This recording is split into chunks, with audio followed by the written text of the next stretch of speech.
Kembali lagi dengan Jalur Singkat, channel terbaik se-Jawa Bali. Kali ini kita akan membahas, apa hubungan antara self-improvement dan rasa ingin menyerah. Dan, apa yang perlu kita lakukan saat merasa ingin menyerah.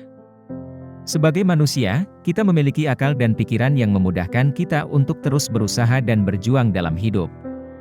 Oleh karena itu, seseorang yang merasa putus asa dan ingin menyerah dalam kehidupannya, tetap harus melakukan self-improvement sehari-hari agar mereka bisa mendapatkan ide dan rencana self-improvement yang tepat bagi hidupnya. Mimin Jalur Singkat yang tampan dan berani akan memberikan 5 self-improvement yang harus kita terapkan di dalam hidup, terutama ketika kita merasa ingin menyerah. Sebelum lanjut, jangan lupa subscribe dulu channel ini, biar admin Jalur Singkat makin ganteng dan tampan. Nomor 1. Jangan menyerah dan mulai kembali kehidupan dengan rencana yang tepat. Mungkin rencana kita sebelumnya sudah gagal, namun bukan berarti beribu-ribu rencana lainnya akan membawa kita pada kegagalan yang sama. Gagal itu hal yang biasa, malahan sangat wajar. Coba deh tanyakan pertanyaan ini kepada orang sukses yang Anda kenal, apakah Anda pernah mengalami kegagalan sebelumnya? 100% kami yakin bahwa mereka akan menjawab, tentu saja pernah. Mengapa begitu? Ya, kalau orang tidak pernah gagal itu namanya tidak pernah mencoba atau tidak mengusahakan apapun di dalam kehidupannya. Hadirnya kegagalan di dalam hidup tidak berarti kita harus menyerah. Coba sekarang bangkit dari keterpurukan dan mulai kehidupan kita kembali dengan rencana-rencana yang baru.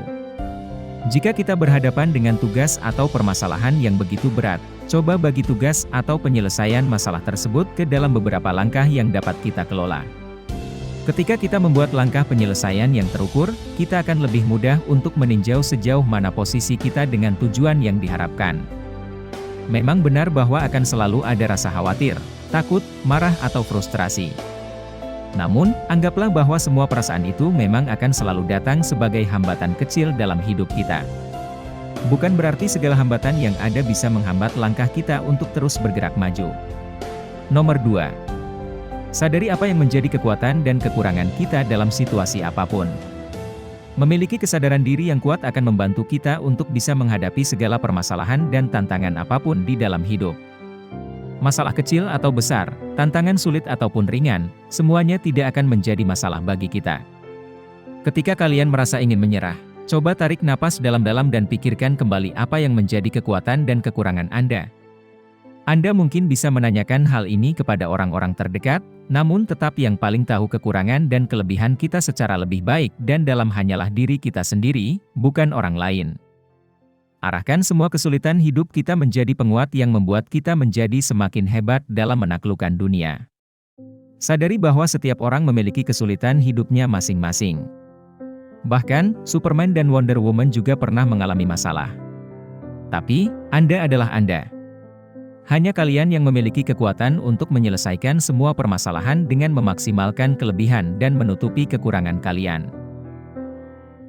Nomor 3. Luangkan waktu untuk mengevaluasi kembali tujuan hidup kita.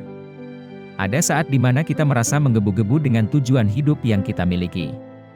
Namun, ada juga saat di mana kita merasa bahwa apa yang kita lakukan hanyalah sia-sia, atau kita merasa bahwa perjuangan kita tidak akan bisa membawa kita menuju tujuan yang diharapkan. Tidak jarang kondisi seperti ini akan membuat kita merasa ingin menyerah dan putus asa. Ibaratnya, buat apa saya susah payah mengejar tujuan hidup yang saya inginkan, kalau ujung-ujungnya semua seperti sia-sia saja?